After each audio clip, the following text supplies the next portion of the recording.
Good morning, ladies and gentlemen, and welcome to STADIO Holdings annual result presentation for the year ended 31 December 2021. My name is Chris Foster, and I'm your CEO. A special word of welcome also to our Kulisha student share scheme holders for joining us for the first time as STADIO Holdings shareholders. With me this morning, as usual, on this side of the screen is our Group CFO, Ms. Samara Toterum, and she will, in a short while, present the financial results. Ladies and gentlemen, my presentation this morning will start off with a very brief overview of the STADIO Group. Thereafter, as I've said, I'll hand over to Samara, who will unpack our financial results. I will then come back and put forward the STADIO investment case, do a brief summary, and then open for questions. So to align us all, STADIO Holdings widen access to higher education through our three distinct brands. In the middle, the comprehensive STADIO Higher Education brand. That is a comprehensive institution with multi-schools, multi-programs, multimodal delivery. Our other two well sought after brands in the group is firstly Millpark Education, focusing on the accounting, financial and banking sector. And then our third brand in the group is AFTA, our world renowned film school that is very much focused on obviously the film industry, but the creative economies in the broadest sense of the word. So how did we get here where we are today? It all started in 2017 with the establishment of STADIO, unbundling from Curro and then listing on the JSE. That first period from 2017 right up to 2019 was our establishment year and the positioning years, where we've established ourselves as a listed entity, acquiring different brands, as well as the acquisition of land to build our two comprehensive campuses, one in Centurion and then for the future, the one in the Western Cape. The period 2020 to 21 was all about consolidation. In this period, we then saw the merging of four of the brands that we've acquired in establishing STADIO Higher Education. During this period, also a lot of work went into the consolidation of policies, structures, and so forth to build a sound foundation to grow the business going forward. Our next time period from 2022 to 2026 is what we want to call the accelerated growth period, where all our growth projects will now be implemented. And we are very positive to see accelerated growth over this period. Here at STADIO, ladies and gentlemen, just to recap, we stand for what we call the WWS, widening access, alignment with the world of work, and being student-centered. So this morning, I'm very proud to say that we will present a very solid set of financial results. And I briefly want to introduce the team that really made this possible. If we look at that slide, we see the top or the top row consisting the three people there, the exco of STADIO Holdings, the very strong team of Samara Toterum, our Chief Financial Officer, Mr. Johan Himan, our Chief Operating Officer, and then we have Dr. Divya Singh, our Chief Academic Officer. Next to Divya is our dynamic and innovative CEO of AFTA, Teresa Bashir. The bottom line, we have our business experts at STADIO Higher Education, Professor Pat Dean, Shariska Knutse, and Leo Snyman, which are our executive heads. The two gentlemen are the executive heads looking after contact learning, and Shariska Knutsa responsible for all the distance learning. Right at the bottom right-hand picture is the photo of Julian van der Westhuizen. Julian was the former CEO at Molpark, and Julian retired at the end of last year. I just want to use this opportunity again to thank Julian for the fantastic work that he done, not just in Molpark, but his contribution to the wider STADIO group. On Julian's left-hand side, exciting news to share with you this morning is our new CEO that took office on the 1st of January this year, Andrew Horsfall. Andrew takes over from Julian as our CEO for a Molpark. We're very excited with this appointment of Andrew, and we trust that Andrew will make a great success of the Molpark business. Then, very high level, let's look at those results. Exciting to share with you. Firstly, student numbers up for the period by 9%. At the end of last year, we've reached a number of 38,262 students. Our revenue increased by 18%. Adjusted EBITDA up by 23%. Core headline earnings, as you can see, up with more than 100%. The main reason was to accommodate that fair value adjustment of the CA Connect transaction in 2020.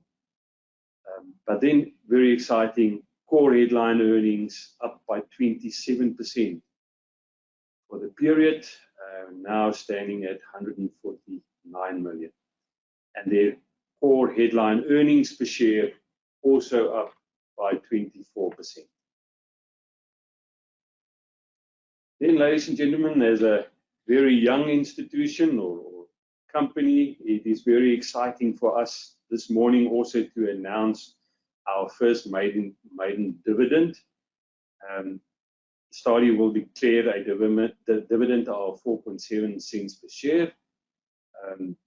We've decided on this dividend due to the fact that we have a very strong balance sheet at the moment, very low gearing, and that we have adequate capital and cash available to meet all our growth projects for 2022.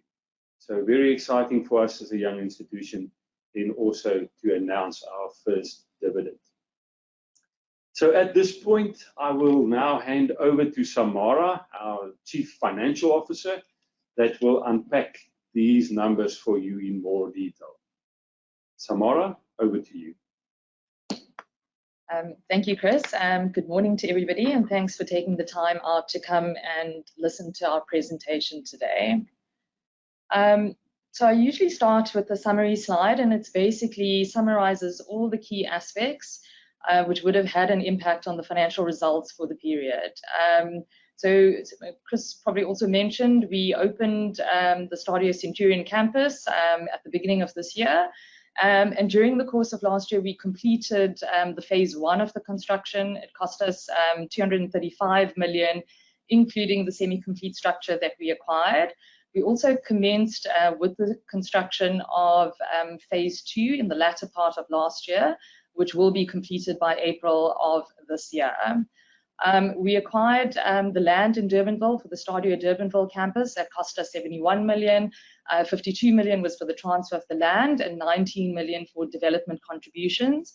And we acquired the 26% remaining shareholding in STADIO Namibia for 8 million.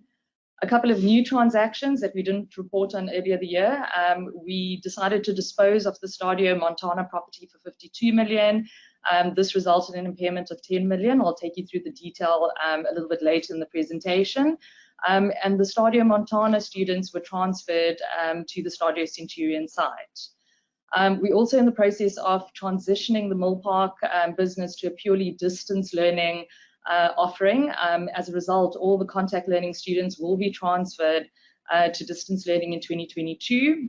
The Molpark Gauteng campus will then be closed, and this has the impact of resulting in impairment on the right of use asset linked to that Molpa Gauteng lease. We commented on the CO Connect early settlement agreement early in the year, and just as a reminder, we agreed on a final settlement value of 201 million. 68 million was settled in June 2021. 100 million portion, which was to be settled in April of this year, is actually deemed to be an equity issue for IFRS reporting purposes from June 2021. It does have an impact on the results, which I'll take you through in the rest of the presentation, and that's following an effective dilution of STADIO shareholding in Molpark from 87.2% to 68.5%. Looking at student numbers, a reminder that student numbers are presented on a headcount basis and on a like-for-like basis, taking into account the full student numbers for acquisitions that were done in their year of acquisition. We also show student numbers based on semester 1 and semester 2, so semester 1 at the 30th of June and semester 2 at the 31st of December. This is actually to show the impact of semester 2 enrollments, predominantly linked to your distance learning student enrollments. We had showed good growth for the period, so an 11% growth in student numbers in semester 1 and a 9% growth in student numbers in semester 2 to 38,262. Overall, student numbers are still impacted by the cyclicality of the corporate training needs. We've commented on this in previous years. We're still sitting in a cycle where the corporate training needs, specifically in the financial services industry, that's financial planning, short-term insurance, has actually been down for the period. During the first semester, we saw a nice improvement in our banking enrollments, but that dropped off in the second semester again, and we believe the second semester is more of a timing issue, with more of those training contracts to come online in 2022. If we had to exclude the B2B business, our total student population would increase by 18% at the end of semester 1 and by 17% looking at semester 2 results, which is, I think, is actually very good growth on the balance of the portfolio. Overall, we're showing a 10% compounded annual growth rate over a 4-year period at the 30th of June and a 9% compounded annual growth rate in student numbers at the 31st of December. Looking at contact learning student numbers, our contact learning student numbers contracted for the year, so we experienced a 6% contraction in the first semester and a 7% contraction in the second semester. And this is as a result of actually 3 major themes. So the first one being COVID-19. So COVID-19 undoubtedly had an impact on our contact learning campuses. During the course of 2020, there was a lot of uncertainty with all the lockdowns. That continued into the beginning of 2021, with the result that many students actually decided to take a wait-and-see approach before actually engaging in contact learning fully again. Secondly, most of our contact learning leads historically have come through doing school visits. Also, as a result of lockdown, our ability to access the schools was curtailed because the schools weren't allowing external providers on their campus. And that definitely had an impact in terms of the leads generated specifically for our contact learning offerings in 2021. The second major theme is one to do with the delays in obtaining regulatory approvals.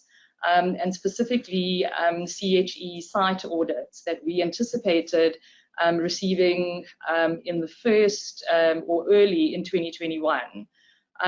The site audit actually only eventually happened in June of last year, and the result of that was qualifications that were put on an improvement plan were not able to be offered for a first-year intake at the beginning of 2021. This definitely impacted our ability to take on new students for those programs. Furthermore, we also decided to put certain programs into Teach Out, where it was not viable to offer those programs anymore, and that also impacted our decline, or it was actually part of the reason for the decline in student numbers. And I think the third major theme that's coming through is actually the transition of students from the contact learning mode of delivery to the distance learning mode of delivery. So we've seen a switch of the contact learning students, particularly the Bachelor of Business Administration students and the Bachelor of Commerce students at the Mill Park business that are actually transitioning to the DL mode of delivery. A lot of that happened in 2021 already, and that impacted the decline in figures. And then specifically in the School of Education, we do see that certain students actually elected to go for a more reasonably priced qualification in the distance learning offering for certain of the qualifications. So all in all, if we had to take out the declines caused by those three themes, we see that our actual contact learning base grew by 3% for the period. We're still positive that contact learning will recover once normality from COVID-19 returns to our campuses. We had an excellent performance in distance learning for the year, largely driven by the increase in professional qualifications, and definitely qualifications around the School of Education, the School of Accounting and Commerce, as well as the School of Law. The distance learning numbers still impacted by B2B. So if we extract the B2B numbers, the distance learning student numbers would have increased by 25% in semester 1 and 23% in semester 2.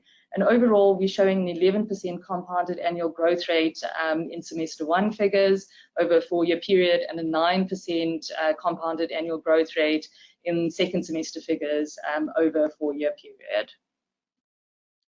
Looking at revenue up nicely 18% for the period, largely driven by our growth in student numbers, as well as average tuition fee increases of about 6%. It was good to see the comeback of short courses in the second semester. So we had a nice improvement, a 22% improvement in revenue on short courses, predominantly in the second semester.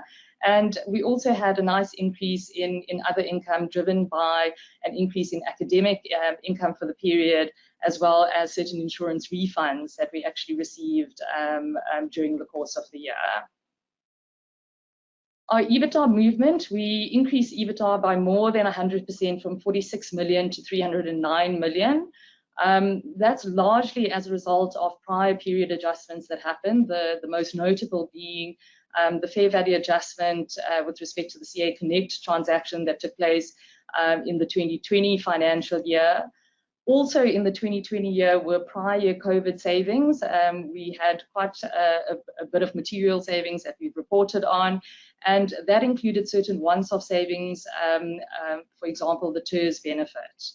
There were savings that we experienced in the 2021 year. So again, 2021 was by no means a normal year, specifically the semester 1, where we had various lockdowns and various, I can't even remember which wave, whether it was the third wave or the fourth wave we experienced at the beginning of 2021. The result was that we had to actually still change the ways that we conducted our offerings, and we experienced some savings again on printing, as an example, on travel, but also in conducting virtual graduations as opposed to face-to-face graduations. We don't see that continuing into 2022. So we've extracted these as, call it anomalous savings in the 2021 year. So if we extract all of the noise, our organic growth in EBITDA would have been 70 million for the year. And that equates effectively to an organic growth of about 28% in EBITDA for the period. Just further illustrating the impact of COVID-19 on our core ratios that we look at for the period. So if you look at 2019, pre-COVID, our employee costs as a percentage of revenue was sitting at 48%. Now, given all the uncertainties in the 2020 year itself, we as management took a view to curtail effectively discretionary expenditure in that year, which resulted us in actually extracting a lot of efficiencies out of the business. Furthermore, also in 2020, we received the TERS benefit, which impacted our overall ratios in that period. So we declined from a 48% margin, or shall I say improved from a 48% employee cost margin to a 43%.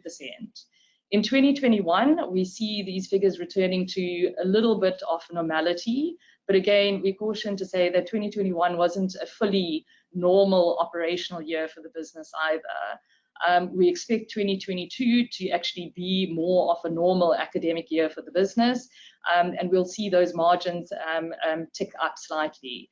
Similarly, with operating expenses, we declined from, or we improved from a 26% operating expense as a percentage of revenue to 23% in the 2020 year. And then again in 2021, we see a further improvement. There is an element of municipal costs reversals that has come through in the 2021 year, and that was actually as a result of disputes that were resolved favorably or in our favor, which resulted in reversal of certain accruals. The long and the short is, as I said, we expect 2022 to be more of a normal year, and we also continue to invest in systems and processes, and specifically in new greenfield campuses. So we expect those margins to slightly tick up over the 2022 financial year. Looking at adjusted EBITDA in comparison to EBITDA, again, our EBITDA figures were largely historically since 2018 impacted by the fair value adjustment, which was specific to the CA Connect transactions. So excluding that, we see our adjusted EBITDA grew by 23% from 253 million to 310 million. Again, as I say, if we extract all the COVID savings out of it, that growth would have been 28%. We also see a nice improvement in EBITDA margin from 27% to 28%. This is slightly down from our margins that we reported in June, but we did guide to say that majority of the academic costs were weighted towards the second half of the financial year. We also noted an improvement in our loss allowance margin for the period, so we improved from 8.4% to 7.5%. Notwithstanding the improvement, we do see a large increase in our debtors book at the 31st of December. That's largely due to two reasons. The first one being the latest start to the academic year, with the result that the final results for the 2021 academic year were only released later in December, which did impact our collections for that period.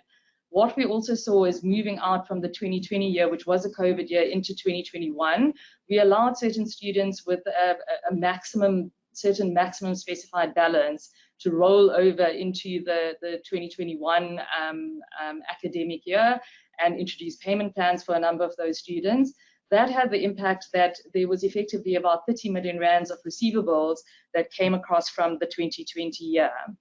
We've taken a prudent approach on our loss allowance, increasing the loss allowance provision for the period to actually cover 58% of our gross debtors. This was 53% in the past.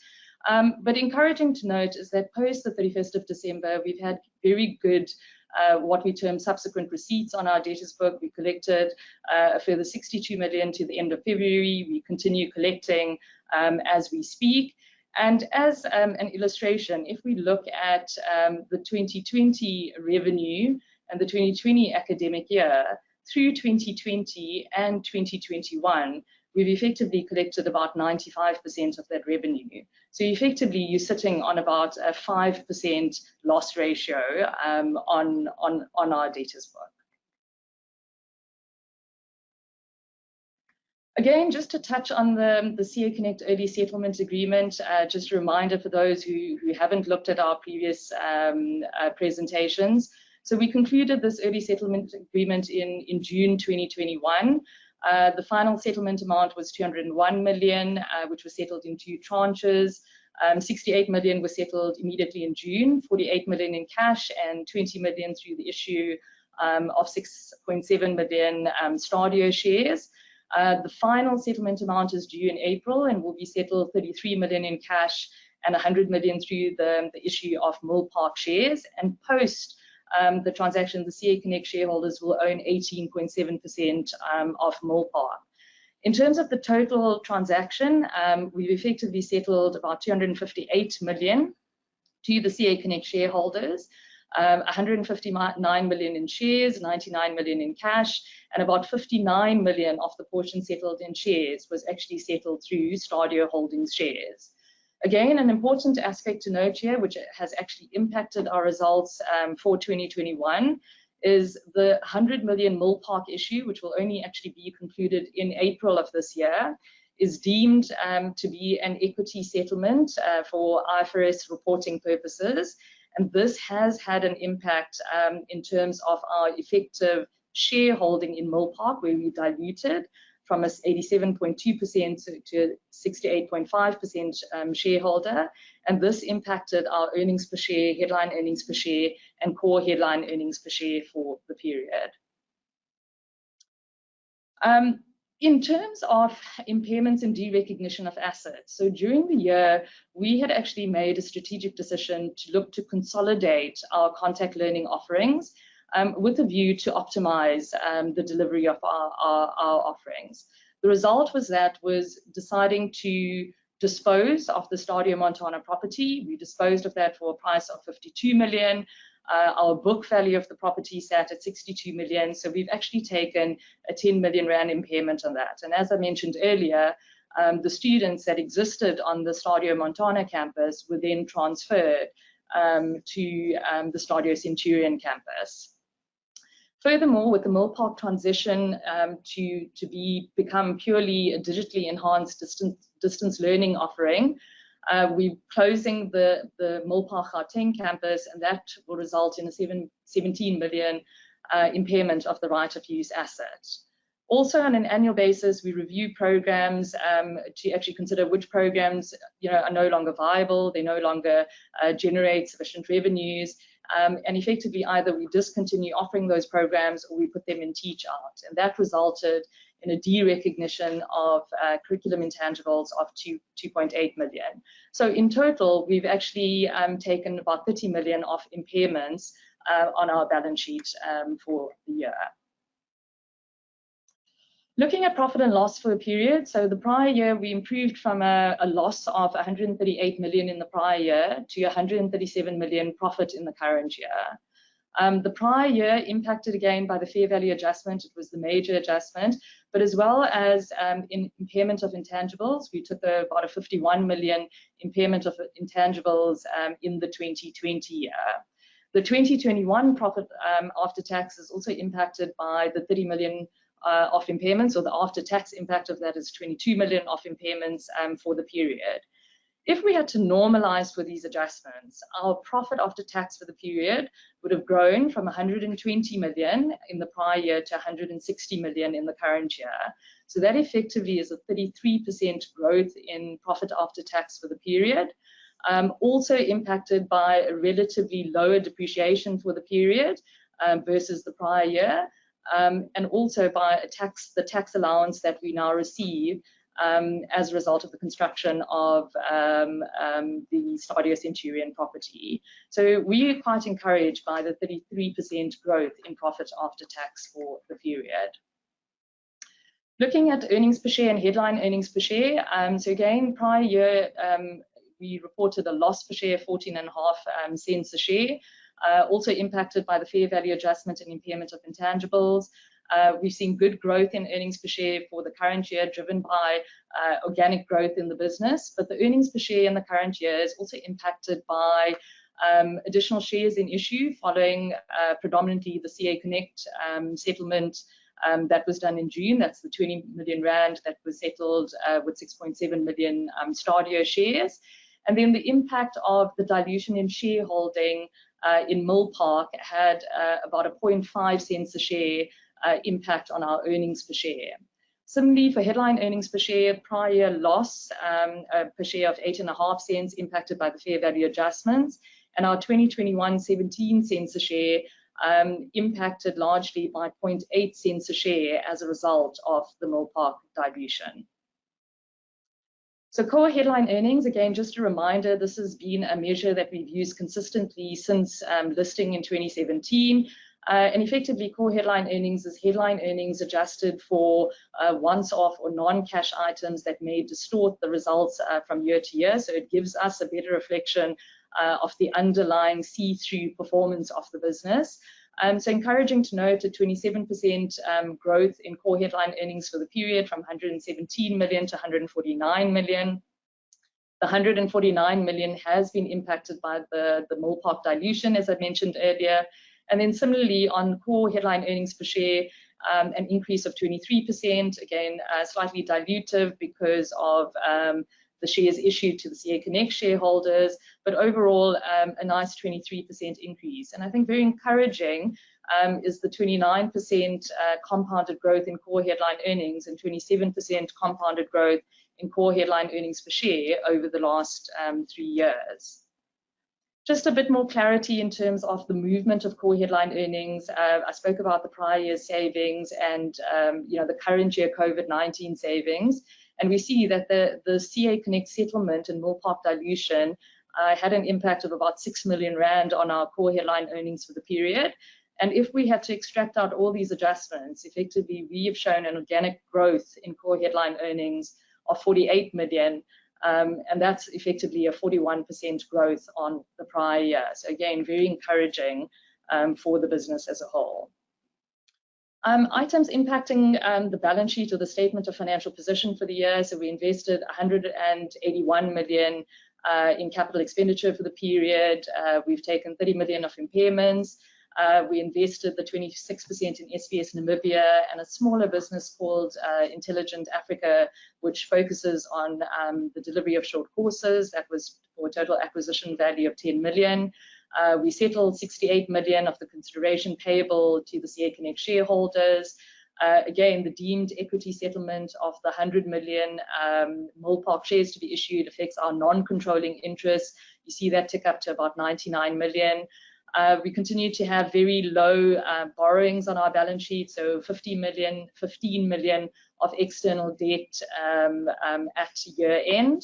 And we ended the year on about 66 million of cash. And then looking at our gearing ratios, our gearing ratio is very positive, so an 11% gearing ratio. But excluding the IFRS 16 lease liabilities, this effectively drops to 1%. So in a very, very strong financial position. Looking at our cash flow generation for the period, so we've actually generated about 266 million of cash from operations. This figure has been impacted by the 48 million cash settlement on the CA Connect transaction. So the column to the extreme right effectively adjusts for this 48 million and actually gives us a bit more of a truer reflection of the cash actually generated from the pure operations of the business. So it's about 314 million rand, and that's effectively about 101% of normalized EBITDA. If you look at our free cash flow less recurring capex, that improved quite nicely to 218 million. And we note that our recurring capex in the 2021 year was slightly higher than that for 2020, and it was actually as a result of curtailed expenditure in 2020 that we could not postpone any longer in 2021. So we had a little bit of a catch-up happening in 2021, but still very good free cash flow generated. Looking at capital investment invested, so 191 million rand for the year. But I think, and over a period since listing, so from 2016, which would have been the original investment in the Embry business that still sat as part of Curro, to 2021, we've invested about 2 billion from a cumulative capital perspective. The period between 2017 and 2019 was really our significant capital expenditure period. We see that tapering off into 2020 and 2021, with 2021 being the material Centurion development. Going forward, the material, what we call bricks and mortar spend, will actually be the Durbanville campus. But just to highlight the fact that we've already invested 70 million on the land for Durbanville, and the actual construction of the campus is a project that we will phase in over a period of time. We do have the vacant property, we do have the flexibility to actually phase the development, and this is the approach that we will adopt for the development of the STADIO Durbanville campus. Just touching very quickly on cash utilization. So we've generated 239 million cash from operating activities. This excludes the CA Connect settlement of 48 million, which our portion of which is included under acquisition of subsidiaries. So we've invested about 144 million in our greenfield developments, being STADIO Centurion and STADIO Durbanville. Our business as usual recurring capex for the period was about 34 million, and we've settled debt during the year of about 30 million, leaving us with about 66 million of cash on hand at the end of December. Looking forward for 2022, the major capital or planned capital expenditure currently on the table is the completion of the phase 2 of STADIO Centurion. That's at a cost of about 23 million. And the DL Logistics Centre, what we refer to as the Krugersdorp development, that was a development that we anticipated to take place in 2021, but deferred that to 2022 in order to fully complete the STADIO Centurion campus, and that would come in at a cost of about 60 million in 2022. And lastly, just touching on our dividend declaration for the period. There's a nice photo of Divya there looking very proud of the fact that we're declaring a dividend. But in 2017, when we put out our pre-listing statement, it was always the intention to look to distribute excess cash to shareholders. As I've mentioned in the previous slide, we've gone through a period of significant investment in growth capex that largely focused on acquisition, greenfield developments, and systems and curriculum development. Going forward, we will continue to invest in systems, processes, and new qualifications. But going forward, our investment, save for the Durbanville campus, is what we term to be capital light. The business is in a very good cash position. We've generated healthy cash flows for the period. We're sitting with a healthy cash balance, and we have about 200 million facility available, which is largely untouched. And as such, we are looking now to return excess cash to shareholders. Our aim over the long term will be to look to return 80% plus of free cash flow over time, but this will always have regard for capital or growth capital projects that we engage in from time to time. And our maiden final dividend for the period is about 4.7 cents a share. On our last calculations, it's about a 1.3% dividend yield that will be paid out on the 16th of May, and it equates to about a 40 million rand dividend declared for the period. So thank you for listening to me on the financial results. I'm sure we'll take questions at the end of the presentation. I'll now hand over back to Chris to continue with the rest of the presentation.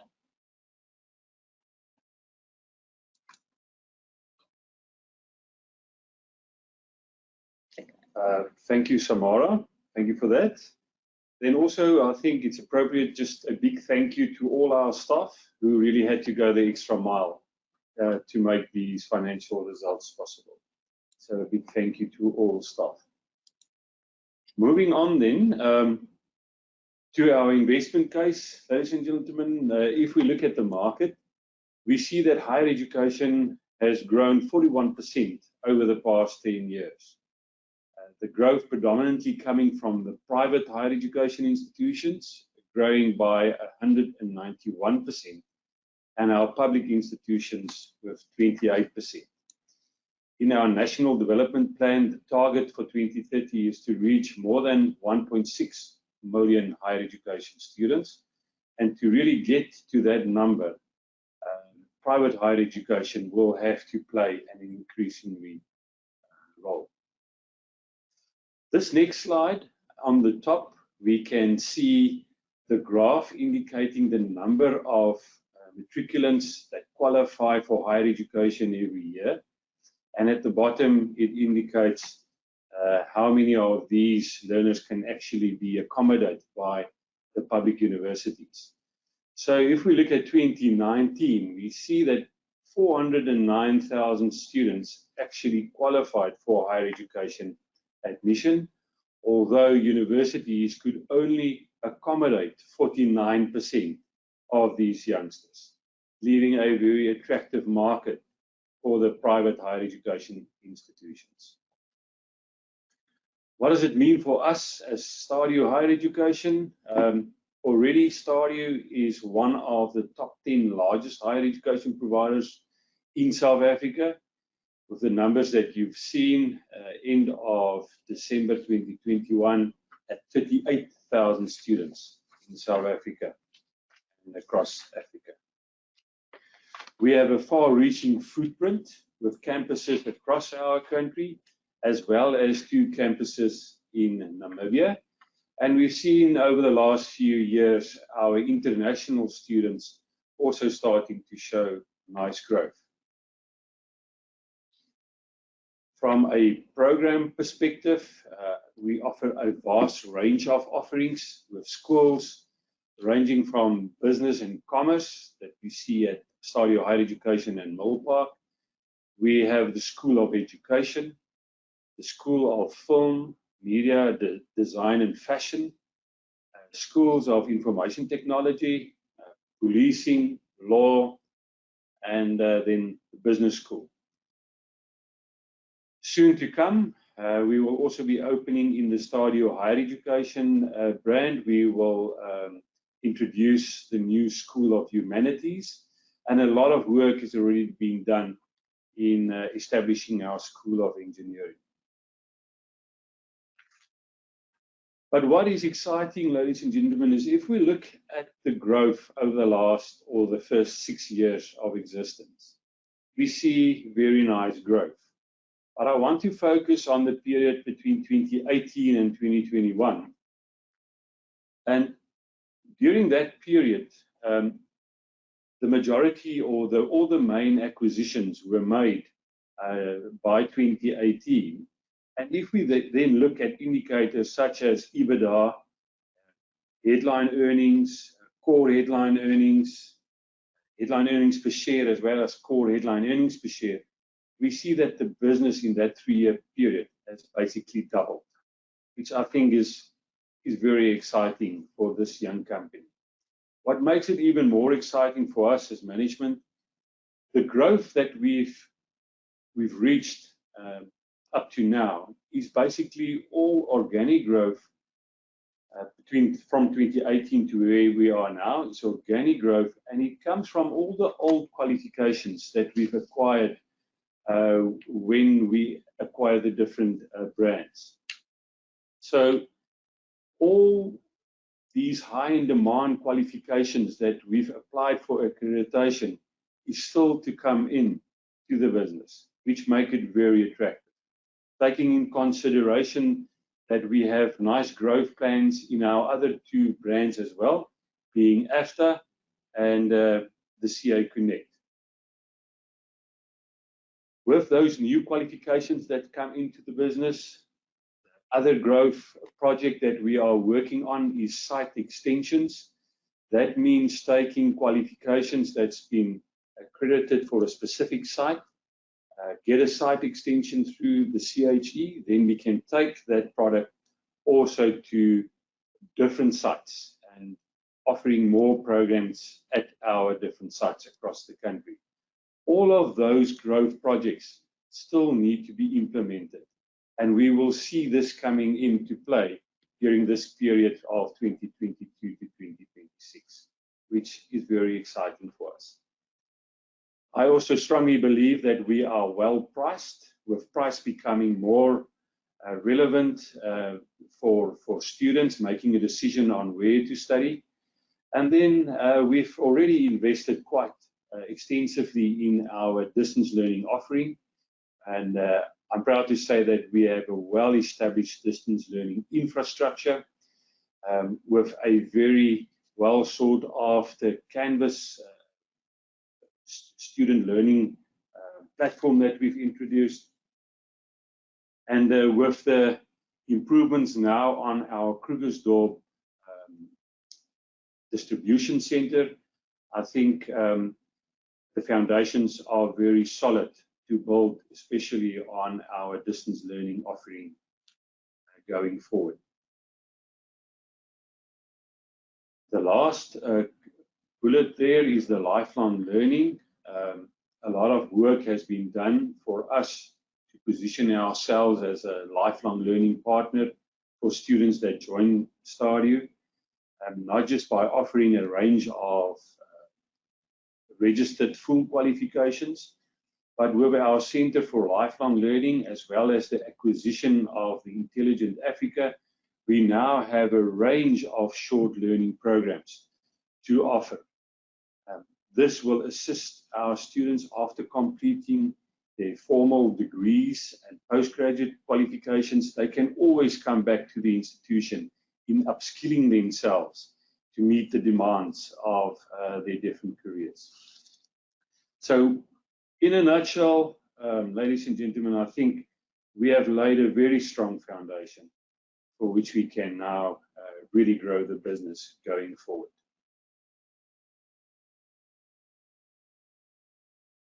Samara already mentioned at the end of last year, in October 2021, we've launched the Khulisa Student Share Scheme. The report back from our students is extremely positive, and we really see this share scheme just going from strength to strength. The purpose or the reason for doing this was for us as an institution to create an active and loyal alumni. It is important for us, looking at our strategy of really aligning with the world of work, to get continuous feedback from our graduates, focusing on the value that the qualification is adding for them in the workplace, but also identifying shortcomings that we can go back on, work on in improving the qualifications to make it really sought after and aligned with the world of work. Then we believe with the Khulisa Student Share Scheme, we will create a lifelong learning option for our learners, where they will complete their first degrees, come back and do their postgraduate qualifications, as well as refer family and friends to the institution. And then lastly, we've done it also to show our commitment to students and to give back to our communities and to assist our students taking that first step in creating their own personal wealth, and as well as starting with generational wealth creation. Part of the business case to support it even further is our new comprehensive campus that Samara already mentioned in Centurion.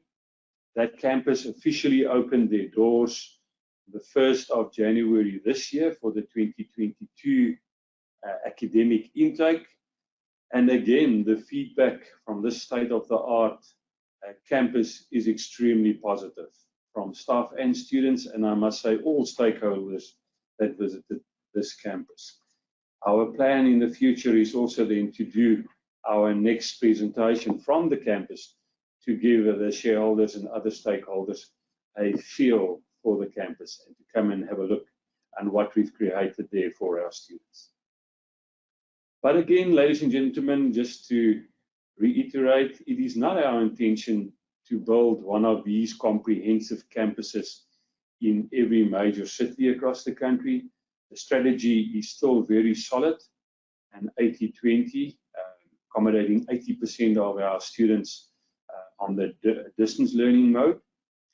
But we are in the process, by doing these comprehensive campuses, in putting down the infrastructure to accommodate the 20% of the student population that we want in reaching our targets as identified in our pre-listing statement. It is also important to note that with the adoption of our blended learning mode of delivery on our contact campuses, that we've now put ourselves in a position to accommodate more students at the different campuses. So really having additional capacity at each campus by implementing this mode of delivery. But as already indicated to you, I think we've laid a very solid foundation and infrastructure for our distance learning offering, and we want to be an alternative for UNISA. And this we will do because of where we are with our distance learning offering at the stage where we have a real comprehensive offering, already having 32,320 distance learning students in our business. And the distance learning, very exciting, is affordable to a lot of students, and it then obviously also offer higher margins for us. Important for us as an institution, and that is very high on our priority list, although we have this very strong growth focus in the distance learning space, quality remains top of our priority list, and we very much realize that to show sustainable growth, not just in the distance learning space, but definitely in our contact learning space as well, priority needs our full attention. So how do we track on our pre-listing statement? As we've indicated at the end of December 2021, we've reached the 38,262 students mark already. Our next target that we've set in the pre-listing statement is that of 56,000 students that we want to reach by 2026. So to get there, we need to grow the student numbers by 8% per annum. And over the last 4 years, we have shown growth of actually 9%. And again, as indicated before, what really excites me about this business is that we've maintained a 9% growth for the last 4 years before we actually activated all our growth strategies and growth projects. In summary then, ladies and gentlemen, we believe that STADIO meets the South African students' needs. We have well positioned ourselves for growth with our 3 distinct brands, being STADIO Higher Education, AFDA, and Molpark. We have sound international academic partnerships. That's very important for us as a higher education institution. We offer our students stability on our campuses. We really offer an affordable alternative for students wanting to enter higher education. And we are establishing ourselves to really become our students' lifelong learning partner. So lastly, here at STADIO, we ask ourselves the question, so how big can we get? If we look at GDP in South Africa of 4.9%, and we see that STADIO already stand at a 27% core headline growth, we're very excited about the future. Our growth programs not yet activated with this 20% growth that we've achieved already, means that we are very, very well positioned in growing the business exponentially going forward. And I think a few years ago, we've put up a slide to say, where can this business go? And we mentioned the number 100,000 students in the future. I think looking at where we are currently, what is all to come, and the foundation and the infrastructure that we have established, I think that number is actually very realistic. So thank you, ladies and gentlemen. That's in a nutshell how we see our investment case and how excited we are about the business. At this point, we will now open for questions. Myself and Samara will deal with your questions as they come in. We will ask Kate to read the questions for us, and then we will gladly answer those questions. Thank you, Kate. Thanks, Chris. I think a lot of questions you actually have answered throughout the presentation. So the first one was from Devon saying, why declare the dividend considering Durbanville campus project is still on the horizon? Or will this project be funded through bank funding given low gearing? Yes, I think Samara already alerted to that. It's exactly that. And also the fact that it is vacant land and that we would be in a position to phase that whole development in. So yes, we believe that the facility that we have in place would be adequate to start with the construction of that site and to even finish it over the time period.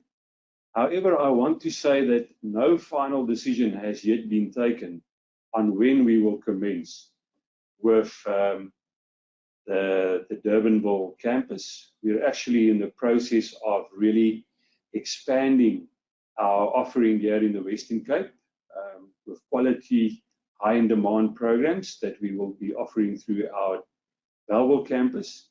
And as soon as we really feel comfortable that we've established a well-rounded and big spread of qualifications, we will then look at when we will start with that development of the Durbanville land.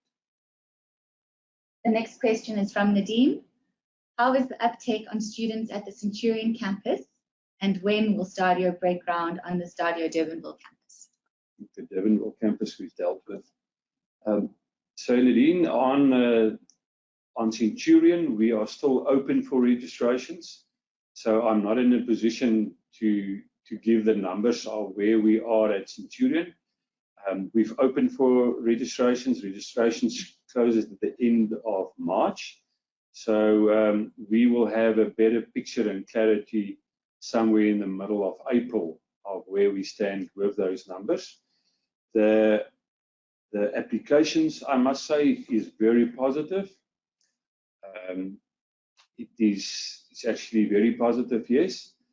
On the negative side, we couldn't open that campus with all the qualifications that we initially planned due to delays at the regulators as a result of COVID.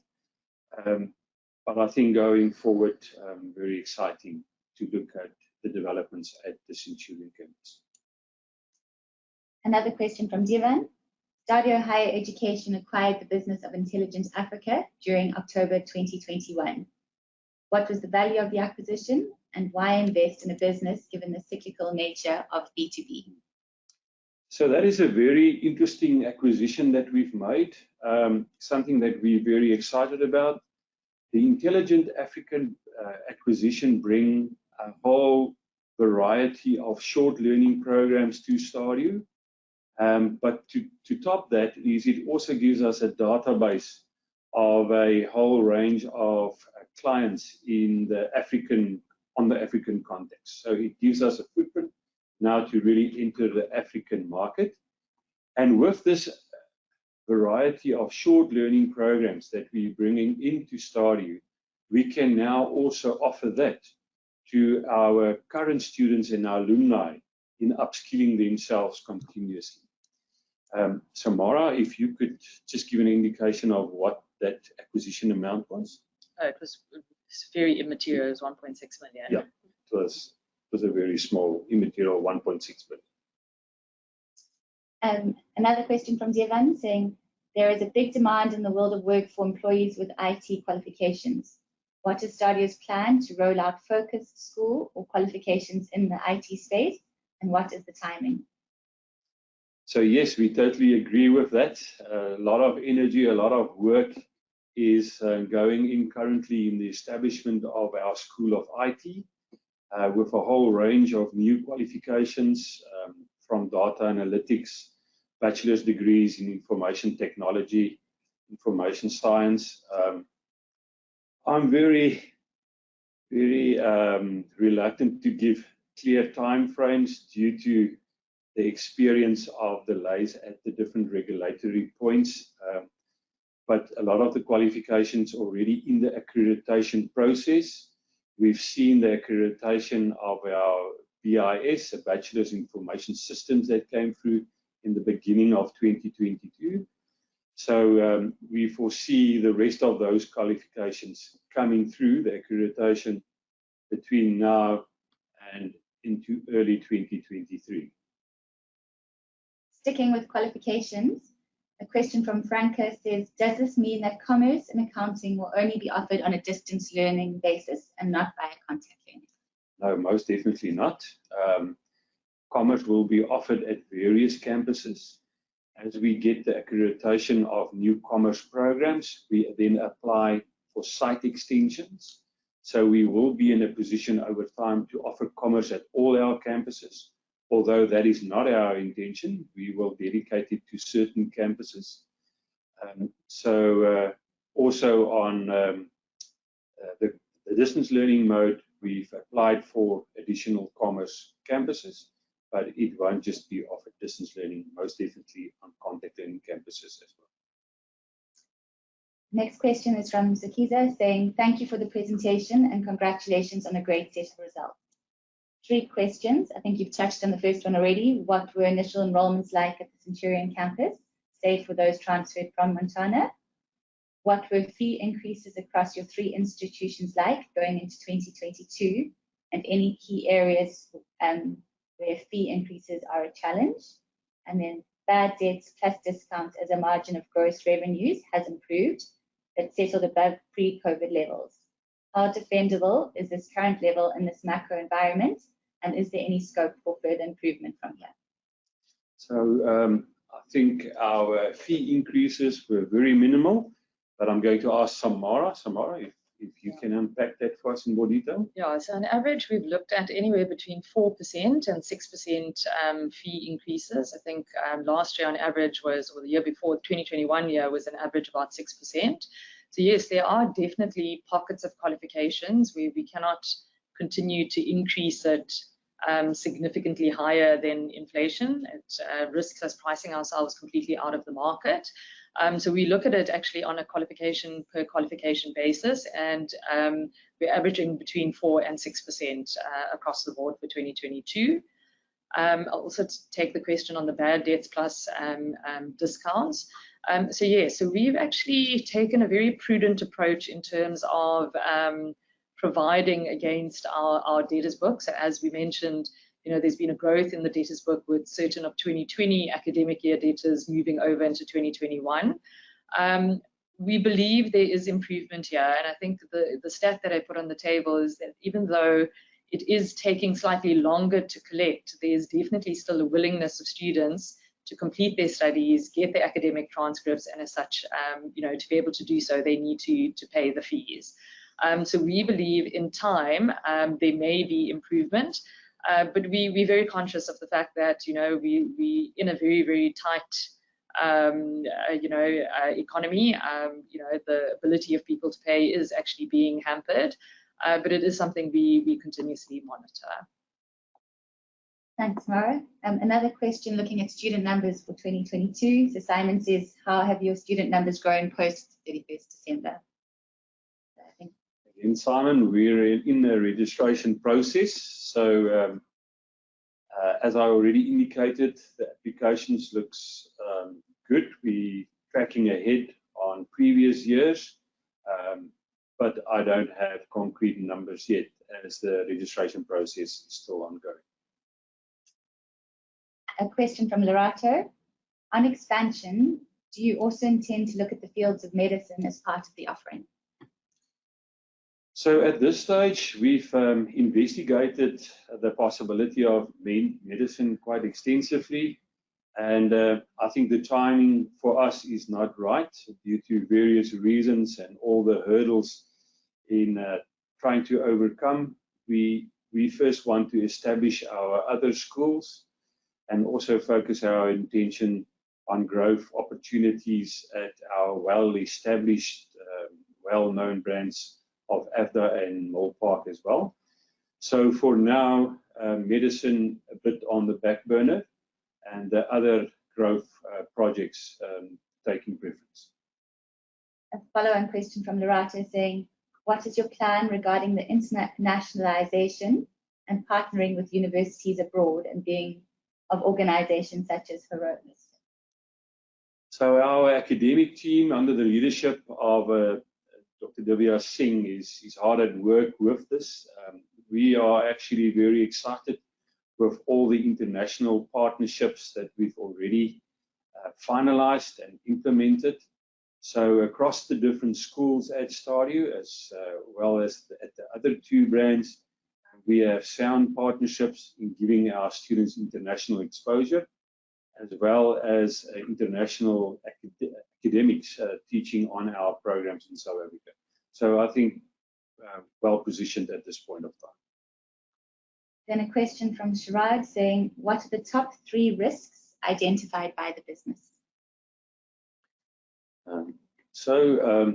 Definitely risk, the economic climate currently in the country. We see an increasing number of students that actually experience some pressure, but we are well positioned in dealing with that, in making available payment plans for learners, as well as funding opportunities. But that is a risk. A risk every time that I need to focus on is the delays that we experience in the regulatory process of accrediting new programs.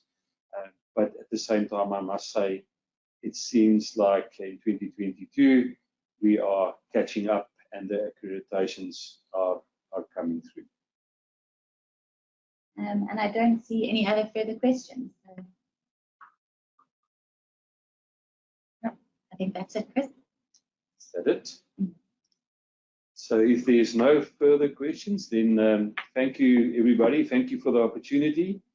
And I hope that you share the excitement that we experience here at STADIO. Thank you very much. I'm looking forward to meet with you again in the future.